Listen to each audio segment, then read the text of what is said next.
Well, we've changed the build around quite a bit. It's interesting. Oh, watch out, this guy hits hard. That right there. Not bad. Nice.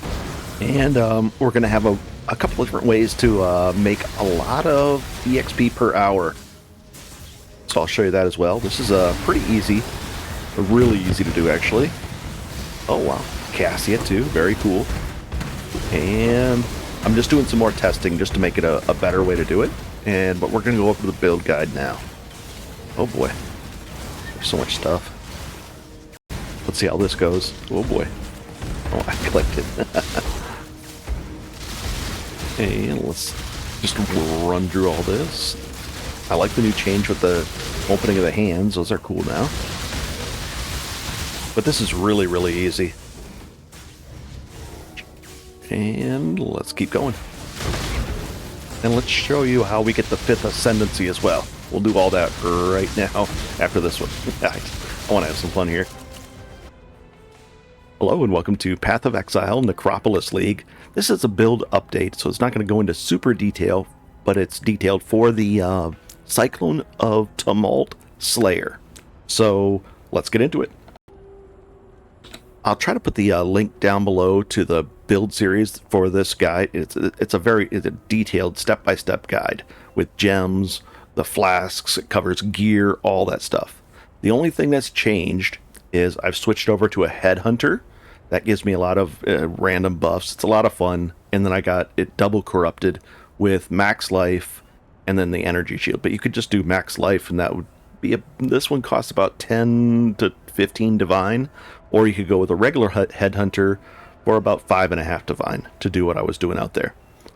I also swapped out and got the these rampage gloves that also had curse on hit and max life, the 6% max life. That was only 25 chaos for these. A lot of fun.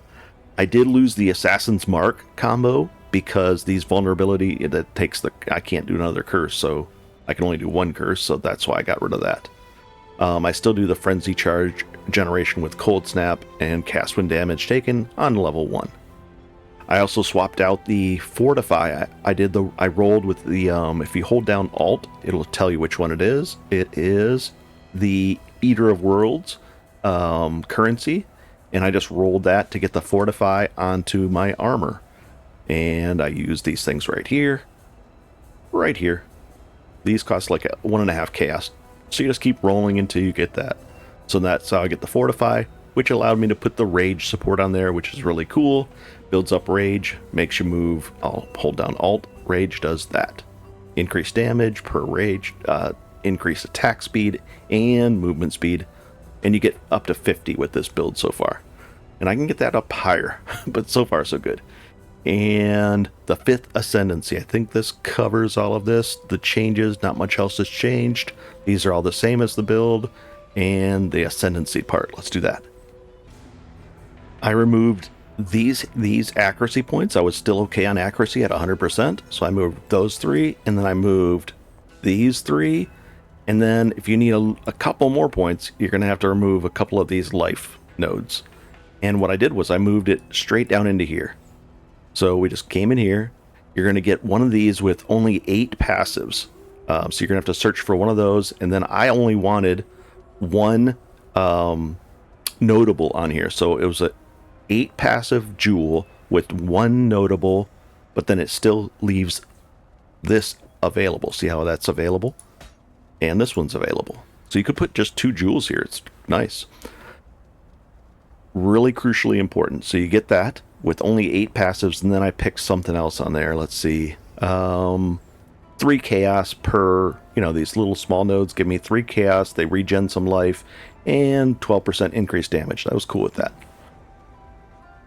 Once you get that, then you put that in here, unlock all these, and then you're going to go out and find a Forbidden Flame Crimson Jewel and a Forbidden Flame Flesh Cobalt Jewel. When you have both of these as a duelist, because you got it, these are part, they unlock a the first to strike, last to fall node, and what that gives you is the Champion Ascendancy, and I'll show you that in a second. And here's like, and then I picked Titanic Swings. So that was fine as well. So that just gives me some more area of effect and area damage. Let's show you what the first to strike, last to fall does. It's pretty impressive. All right, so it unlocks this one. I don't have to unlock this Ascendancy. It just unlocks and gives me this. So my hits that will permanently intimidate enemies that are on full life. So anything I hit, it gets the Intimidate. So we've already got the Intimidate from the Awaken thing, Awaken Jewel, but it's just a little bit of overlap. Now here's the important thing. Gain adrenaline for 20 seconds when you reach low life. What that does is, when you get to half health, adrenaline will kick in. And that adrenaline does it say there at the bottom? It doesn't. Adrenaline is 100% increased damage, and it's a bunch of things. I gotta look up, why doesn't it show you what adrenaline does on here? It should. It gives you that. It gives you some other things, multiple buffs. And then reduce damage taken when taunt. Oh, sorry. Gain adrenaline. We recover 25% of our life when we gain adrenaline. Adrenaline lasts 20. There it is. And adrenaline lasts 20 seconds. We recover 25% of our life. So it's like a cheat death. And I had this explained in detail. Somebody help me with this. It's like a cheat death, but I mean, if you take a full hit, you'll still die. But if you take, let's say, 2 hits, that would kill you.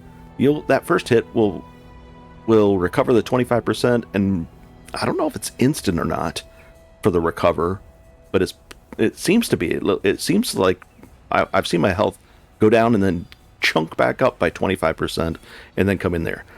And then it also removes all ailments and burning when you gain adrenaline. Now we're immune to quite a few of these. Like we're immune to chilled and frozen and brittle and shocked and sapped, but we're not immune to poison. We're not immune to bleed. So it removes those for us. So those are just another way to get rid of bleeds and poisons, which we already have a lot of. I don't really pay attention to any of the bleeds at all with this build. Poison can be a pain, so that's kind of nice.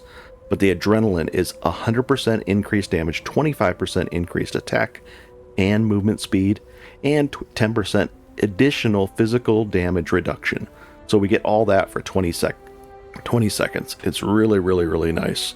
And it's made me a lot chunkier, and it's just been, it gives me damage, and it gives me a cheat death kind of, and more defensive and more damage. So I love this. So far I've really liked it a lot. Now here's the thing. This cost, I think it cost total of 6 chaos or 6 divine for these jewels, and they might be a little more expensive than that, around there.